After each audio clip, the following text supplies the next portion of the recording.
Masih di program dialog khusus JTV Kediri tentang Pilkada Kabupaten Kediri 2020. Jadi kalau di segmen sebelumnya kita sudah bicara banyak tentang regulasi calon tunggal dan sempat disinggung sedikit tentang bumbung kosong. Sebenarnya bumbung kosong itu telah terjadi sebelum aturan KPU dibuat ya, banyak. Oh iya iya. Banyak persoalan sebelumnya. Iya betul betul. Makanya ini fenomena karena proses pemilihan pilkades, pilkada dan bahkan ada pilgub yang diwarnai bumbung kosong juga. Jadi sebenarnya kalau ini dari kacamata non parlemen, kabinet non parlemen. Jadi menurut panjenengan apakah nyaman seorang calon itu menang hanya lawan dengan bumbung kosong? Menurut jenengan secara inilah naluriah sebagai dulu pernah juga anggota Jadi peserta ya. Nah, jadi peserta pemilihan. Ya, terima kasih. Jadi kelihatannya kalau toh kita menang terhadap bumbung kosong artinya kurang menarik, kurang rasa saya kira seperti itu pasti dirasakan, tetapi fenomena sekarang kan seperti itu. Jadi artinya memang partai di daerah ini kan semua aturan nanti rekomendasi dalam pilkada ini kan semua diatur oleh pusat. Walaupun mungkin daerah ada penjaringan, tetapi titik akhir juga ke pusat. Gitu. Jadi ini nanti kalau toh memang benar-benar calon tunggal ini istilahnya seperti ini. Calon tunggal ini adalah calonnya orang Jakarta, bumbung kosong calon kabupaten Kediri, orang Kediri. Siap. Bisa seperti itu nanti. Calon yang dipaksakan itu bisa juga seperti itu. Karena kelihatannya teman-teman partai yang punya kursi di parlemen juga kelihatannya juga dipaksakan. Iya, artinya dapat rekom langsung ngambil itu aja. Jadi mekanismenya ini ya, tidak pendaftaran itu tidak hanya di DPC, di DPD, tapi di pusat kan bisa untuk mendapat rekom. Ya, kalau persetujuannya ya harus pusat. Itu. Ya. Meskipun syarat wajib itu harus ada.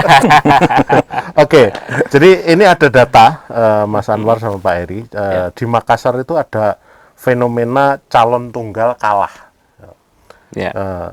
Kita tidak berharap ada calon tunggal kalah juga di sini atau tidak berandai-andai. Tapi ini bicara real fakta bahwa ada calon tunggal yang kalah di Makassar. Dan pada saat itu didukung juga mayoritas parlemen. Dan yang lebih hebat lagi ini adalah keponakan mantan wakil presiden Yusuf Kala. Nah, di Kediri apakah partai non parlemen ini yakin bumbung kosong ini bisa menang kira-kira? Sejauh ini optimisme masih ini kan masih belum ini. Tahapan KPU juga masih belum, tetapi kelihatan mau mengarah ke sana. Juga kemarin kita sudah komunikasi ke beberapa ormas maupun LSM, kelihatannya juga kurang menarik gitu kalau ada calon tunggal itu. Dan kelihatannya nanti biar masyarakat memilih kalau calon yang dipaksakan ini nanti kedepannya Kediri seperti apa, nanti kan masyarakat kan bisa menilai track recordnya calon tunggal ini seperti apa, nanti kan masyarakat bisa menilai. Oke, kembali ke Mas Anwar ya. Jadi ini seolah-olah bahasanya seolah-olah ada kesan pembiaran adanya calon tunggal. Kalau secara regulasi oke lah, KPU bicara tahapan. Tapi sebenarnya kira-kira upaya apa ya yang bisa nanti diklaim bahwa tidak terjadi pembiaran calon tunggal kira-kira? Artinya tidak hanya dari sudut pandang KPU, artinya apakah misalkan partai politik itu kaderisasinya bagus, terus memunculkan orang, terus koalisinya juga koalisi lokal bukan istana misalkan. Kira-kira Gimana Mas? Ini tidak menurut KPU saja. Kalau menurut KPU kan sudah dijelaskan tadi. Oh, berarti sekarang menurut bukan KPU. Iya. Iya. Oke. Jadi kalau soal pembiaran sih menurut saya tidak ya. Dalam arti begini, memang kita, nah tetap akhirnya saya tuh hawa-hawa KPU tetap aja. Ya. Karena memang konsennya ya kan begitu. Jadi memang penting ya terkait dengan edukasi berkaitan dengan bagaimana masyarakat peduli dengan demokrasi ya kan, dengan pilkada ini, bagaimana nanti ketika pemilihan itu betul-betul menggunakan hak pilihnya. Nah itu satu. Kemudian betul-betul bagaimana masyarakat bisa menilai dan memilih. Ya kan, dinilai dulu bagaimana kemudian calonnya pantas enggak untuk dipilih kan begitu. Nah, kemudian konsekuensinya tanggal 9 ya harus datang kan begitu ya. Nah, ini harapannya hal-hal kayak gini kemudian penting untuk masyarakat pahami agar nanti pelaksanaan berjalan dengan lancar ya kan itu. Jadi kalau berkaitan dengan terjadinya nanti sampai apa bumbung kosong ya istilah kerennya ya. Nah, itu ketika ya ini tidak mengatur dan kemudian terjadi. Nah, ini kan yang repot ya kan. Apakah kemudian dibiarkan terus bar kan begitu kan tidak. Nah, maka kemudian ya memang akhirnya menyusul kan begitu. Kalau upaya ya tinggal bagaimana kemudian parpol kan begitu kan, tugasnya parpol terkait dengan karena punya kewenangan. Kalau kita sih hanya ini ya 2 jalur yang dipenuhi ya, yang bisa dilewati ya, perseorangan sama parpol ya. Nah, terkait dengan calon tunggal, nah ini tinggal bagaimana kemudian parpol ini menyikapinya kan begitu. Ya. Saya dengar dulu sempat ada ya Mas yang mau daftar tapi surat dukungannya atau syaratnya kurang di detik-detik akhir. Iya, ada. Apakah menurut jenengan apakah syarat perseorangan itu juga berat menurut jenengan? Ya, jadi begini. Syarat perseorangan kalau di kita kan 6,5% ya. Kemarin hampir 80.000.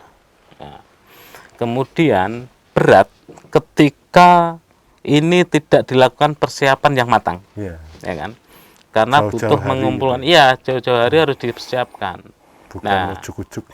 Betul. Nah, yang terjadi kemarin saya melihat prepare-nya ini kurang siap betul. Ya kan? Yang betul-betul siap kemarin itu Pak Rahmat Mahmudi, namun di ajang akhirnya ini dia kemudian partnernya ini yang tidak didapatkan. Oh, gitu. Iya, karena ingin diharapkan ada partner yang betul-betul siap, sehingga kayak kerja sendiri begitu. Iya, siap. Ya. Oke, ini terkait dengan parpol Pak Heri. Jadi apakah fenomena calon tunggal ini kira-kira akibat kader-kader parpol itu tidak mumpuni? Asumsinya? Saya kira juga artinya banyak kader parpol yang potensi mumpuni, artinya kalau mungkin dari partai tidak mumpuni di masyarakat diri juga banyak tokoh-tokoh artinya yang sudah pengabdian luar biasa. Artinya yang sudah punya pengalaman di pemerintahan, pengalaman di dalam masyarakat juga banyak sekali. Yang bisa artinya track record-nya juga banyak.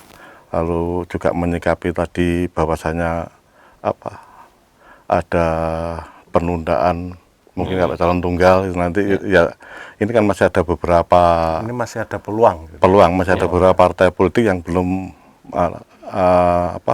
membuat rekam ke calon tunggal. Saya kira itu nanti bisa dialihkan kalau berani ya mungkin ada beberapa mungkin saya dengar walaupun kurang nanti kan bisa akhirnya itu mungkin kalau parpol yang sudah merekomendasi kepada calon tunggal itu mungkin bisa beralih pikiran, bisa mengalihkan itu masih ada peluang seperti itu.